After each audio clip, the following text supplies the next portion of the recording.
बहुत जल्दी बजट आने वाला है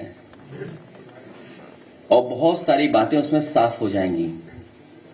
ये बात हम लोग लगातार कहते रहे हैं कि जो भारतीय जनता पार्टी ने इन्वेस्टमेंट मीट की थी, इन्वेस्टमेंट मीट के बाद जो एमओयू साइन हुए, एमओयू साइन के बाद कोई भी इंडस्ट्रियल पॉलिसी ऐसी नहीं बनाई उन्होंने जिससे कि यहां पर इन्वेस्टमेंट होता। और उसका परिणाम यह है कि अगर आप वेबसाइट पे भी जाना चाहोगे सरकार की, तो आपको कोई भी इंफॉर्मेशन उसकी नहीं मिलेगी। जब आपने कोई इंडस्ट्रियल पॉलिसी नहीं बनाई, बजट में कोई चीजें शामिल नहीं की, तो इसका मतलब आप खुद स्वीकार कर रहे हैं कि इन्वेस्टमेंट आपका नहीं आया। और ये भारतीय जनता पार्टी के लोग तो वो लोग हैं जो लगातार आंकड़ों में भी झूठ बोलते हैं। कुंभ में जो हमारी जानकारी है, अभी तक 60 करोड़ लोग स्नान कर चुके होंगे, लेकिन सरकार बता नहीं रही है। सरकार जानबूझ करके आंकड़े इसलिए कम बता रही है कि कल को एडमिनिस्ट्रेटिव या मैनेजमेंट की कोई स्टडी करना चाहेगा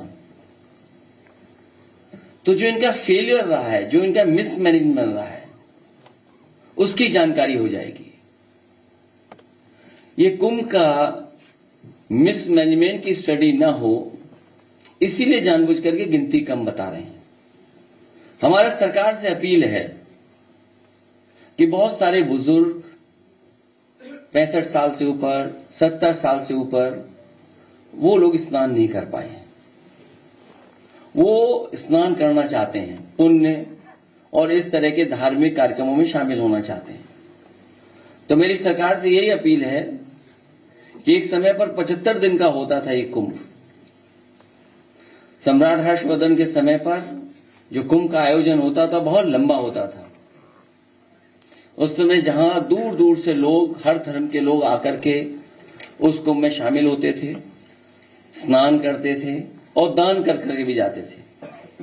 तो सरकार से हमारी ये मांग है कि इस कुंभ के आयोजन को, क्योंकि बहुत सारे बुजुर्ग लोग अभी स्नान नहीं कर पाए हैं, जब उन्होंने तस्वीरें देखी हैं सड़कों पे जाम की, जो भूखे प्यासे लोग नहीं पहुंच पाए, घंटों गाड़ियां चला करके भी नहीं पहुंच पाए, भगदड़ भी हुई, जाने भी गई, लोग आते समय में भी एक्सीडेंट हुआ, जाने चली गई, जाते समय में भी बड़े पैमाने पे लोगों की जान गई, जिसका आंकड़ा सरकार अभी तक नहीं दे पा रही है।